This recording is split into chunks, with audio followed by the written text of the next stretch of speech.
Patna junction के opposite का location है। चलिए इस भैया से जानना चाहेंगे यहाँ पे जो लगभग जो सो ये दिखा रहा है कि यहाँ समर्थन किस चीज़ के समर्थन में जो ये लोग भैया सब उतरे हुए हैं, थोड़ा बताएंगे ये क्या चीज़ का जो आप लोग ये धरना दे रहे हैं, क्या चीज़ का धरना है ये? यहाँ जो है बिल्कुल शांति रैली निकला हुआ है। यहाँ भारत में जो है बौद्धों पर अत्याचार बढ़ गया है। भारत को आज़ाद होला 75 बरस हो गया है, लेकिन आज स्थिति जो है बद से बदतर हो गया है।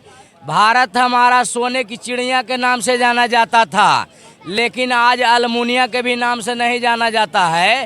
ये बहुत हमारे देश की विडंबना है, बहुत दुर्भाग्यपूर्ण की बात है, क्योंकि भारत जो है हमारा लोकतंत्र मुल्क है और यहाँ संविधान से हमारा देश चलता है। और यहाँ आज लाखों आदमी का आने मकसद यह है कि जो है हमारा देश में बौद्धों पर अत्याचार बढ़ गया है। बौद्धों का जो बौद्ध मंदिर मठ था बौद्ध का, वहाँ जो है मनुवादियों के वंशज वहाँ कब्जा कर रखा है, जिसे यूरेशियन कहता है, विदेशी परजीवी, जिसका डीएनए नहीं मिलता है भारत से, भारत के मूल निवासियों से, उन लोग जो है पूरे कब्जा कर रखा है।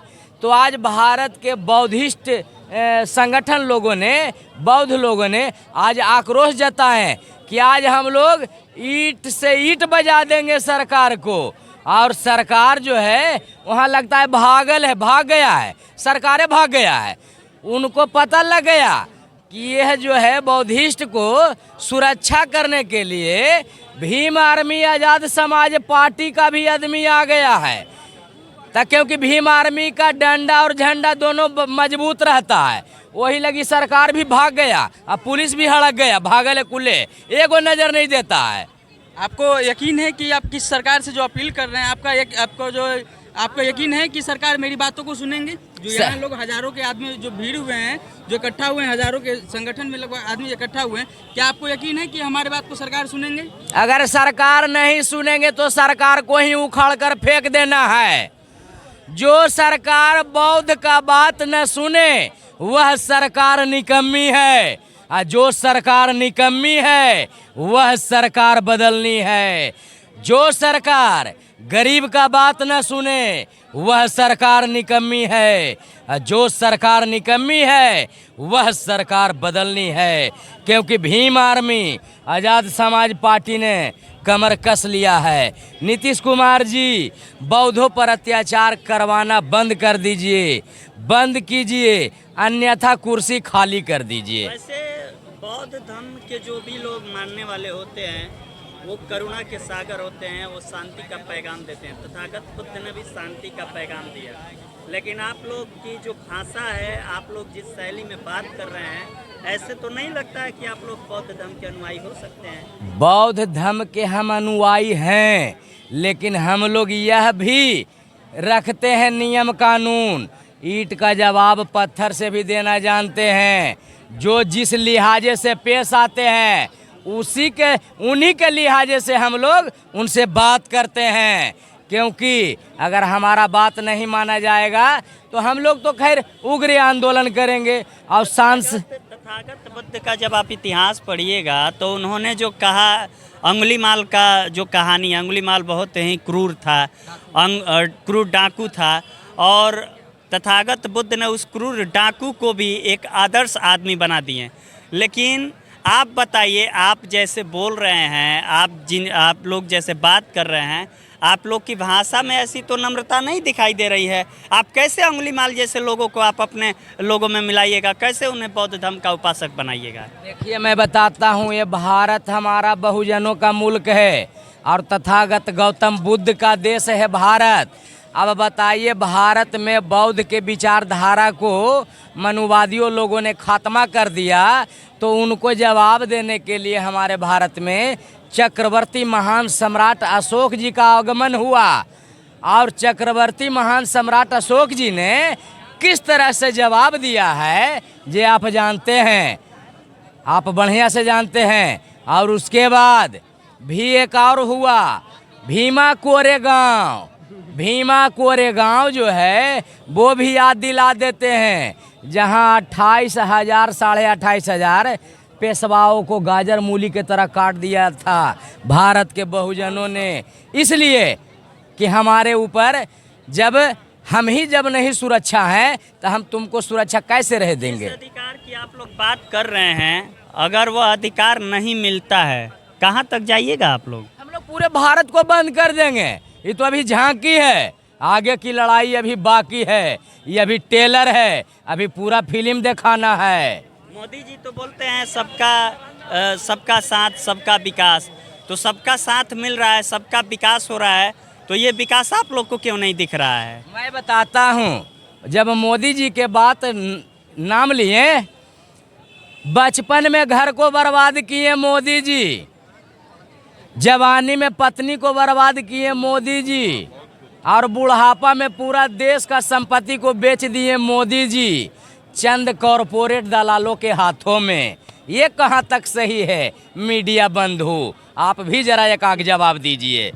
मैं आपसे ये पूछना चाह रहा हूँ कि जिस विपक्ष में राहुल गांधी जी बैठे हुए कह रहे हैं ना हिंदू सेफ है ना मुस्लिम सेफ है, हो जाएगा बहुत धर्म से तो मतलब जो आप ये कहना चाह रहे हैं कि बौद्ध धर्म का जो आप लोग ये जो मतलब जो बैठे हुए हैं धरना पे जो बैठे हुए हैं, आपका मतलब है कि आप आगे तक इस बात को पहुंचाएं, हमको न्याय मिलना चाहिए। चलिए, बौद्ध धर्म के साथ कब से ये जो है सो आप आज धरना पे बैठे हैं? भारत जो है सो 75 साल पहले स्वतंत्र हुआ, मतलब उतने दिन में भारत ये बौद्ध धर्म के साथ अन्याय नहीं हो रहा था क्या? मैं बता रहा हूँ, भारत में पूर्व से अत्याचार हो रहा था, लेकिन इनके साथ कोई लड़ाई लड़ने वाला नहीं था। लेकिन आज भीम आर्मी आज़ाद समाज पार्टी पूरे भारत में सजग हो चुका है और बौद्धों को सुरक्षा कवच बन करके पूरे भारत में बौद्ध के साथ है। भीम आर्मी कदम से कदम मिला करके चल रहा है। और रह गया बात जो हमारा भारत में संविधान को दबाए रखा, एक तरफ सापनाथ और एक तरफ नागनाथ, ये दोनों का पिता आरएसएस, यह जो है एक तरफ कांग्रेस एक तरफ बीजेपी, और ये दोनों का पिता आरएसएस जो है जैसे वो कहता है और उसे वो चलाता है। और जनता तो यहाँ माने भोला भाला है, आँख होते हुए भी अंधा है। इनको कुछ तथागत बुद्ध का जो सपना का भारत जब बनेगा तो उसमें आम जनमानस के साथ क्या बर्ताव किया जाएगा? जब तथागत गौतम बुद्ध का भारत बनेगा तो सबसे पहले उसमें समानता का अधिकार मिलेगा, और बौद्ध धर्म जो ग्रहण करेगा तो बौद्ध धर्म सूर्य से भी महान धर्म है। बौद्ध धर्म सूर्य से भी महान धर्म है। जैसे ही बौद्ध धर्म का दीक्षा लेगा, वो समझ लीजिए कि वो एक अच्छे मानव के रूप में दिखाई देंगे। और जो भी है यहाँ ऊंच नीच भेदभाव छुआछूत माने अंधविश्वास पाखंडवाद रूढ़िवादी जो फैलाया हुआ है जहर के समान है, इसको से मुक्ति पा जाना है। तो जखन ये समझ लीजिए बुद्ध माने बुद्धि की ओर, बुद्ध माने बुद्धिमान, बुद्ध माने ज्ञान विज्ञान। आज जो आप बोल रहे हैं कि बौद्ध धर्म समान धर्म है, और वहीं बौद्ध धर्म कभी हीनयान में टूट जाता है, कभी ब्रजयान में टूट जाता है, कभी महायान में टूट जाता है, तो ये तीन भाग में टूटने का क्या कारण है? जब बौद्ध धर्म समान धर्म है तो फिर अलग धर्मों की उत्पत्ति कैसे हुई? जैसे जो ये तीनों जो धर्म के नाम लिए हैं आप, ये तीनों समझ लीजिए कि जो हम लोग जो तथागत गौतम बुद्ध के विचारधारा को अपनाने वाले हैं वो बुद्ध की ओर ही जाएंगे और बुद्ध का बात ही मानेंगे। बुद्ध ने तो मूर्ति पूजा का खंडन किया है, लेकिन आप लोग मूर्ति पूजा भी करते हैं। जी नहीं, मूर्ति पूजा हम लोग नहीं करते हैं।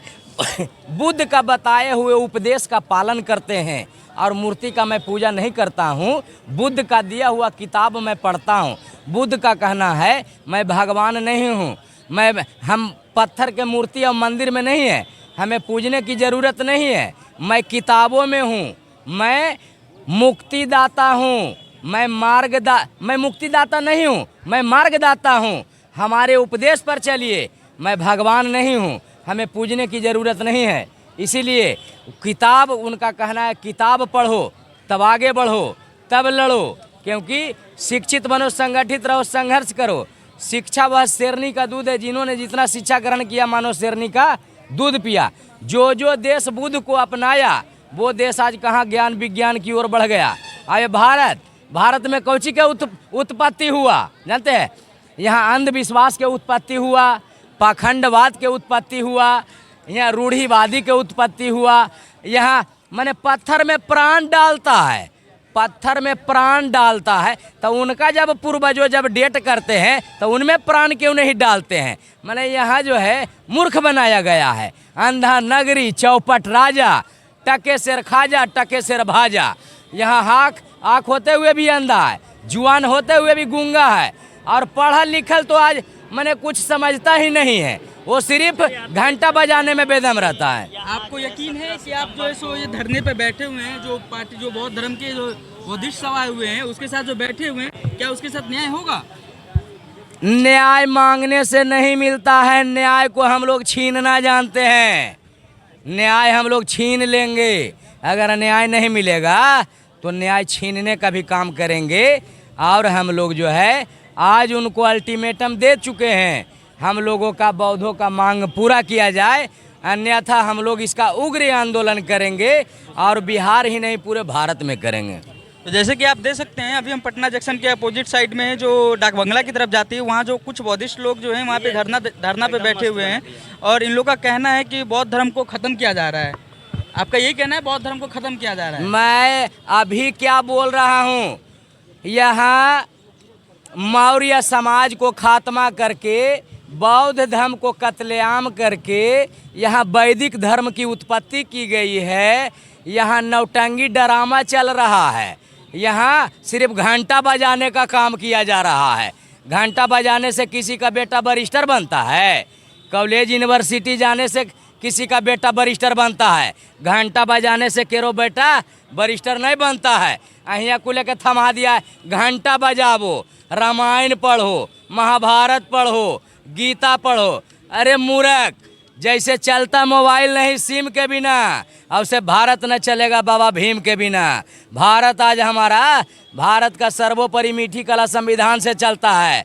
यहाँ रामायण गीता कुरान से नहीं चलता है, बाइबल से नहीं चलता है, और घंटा बजाने से देश नहीं चलता है। जो पढ़ लिख करके बैरिस्टर होते हैं उनसे देश चलता है। तो चलिए अभी देख रहे हैं ये जो सो ये भी जो सो बौद्ध भीम आर्मी के संस्थापक। मैं अपना इंट्रोडक्शन दूं, अपने थोड़ा इंट्रोडक्शन दीजिए। जले को राग कहते हैं, बूझे को खाक कहते हैं, लगा दे मनुवादी का खेमे में आग, उसे रंजीत कुमार चौधरी अम्बेडकरवाद कहते हैं, अम्बेडकरवाद कहते हैं। मैं भीम आर्मी आज़ाद समाज पार्टी बिहार प्रदेश सचिव रंजीत कुमार चौधरी मेरा नाम है। तो चलिए जैसे आप देख रहे हैं तो जो बौद्धिस्ट के समर्थन में रंजीत कुमार चौधरी जी आए हुए हैं, और मेरे साथ को इन्होंने बहुत अच्छे से बात किया, और जो सो अपने समर्थन में और बौद्धिस्ट के समर्थन में इन्होंने जो कुछ कहा, चलो मेरा अपील है ये इनकी बातों को सरकार जो सुने और सरकार इसकी बातों का संज्ञान ले, कि जैसे बौद्ध धर्म का ये लोग जो बोल रहे हैं कि बौद्ध धर्म खत्म हो रहा है, इस पर सरकार संज्ञान ले। धन्यवाद।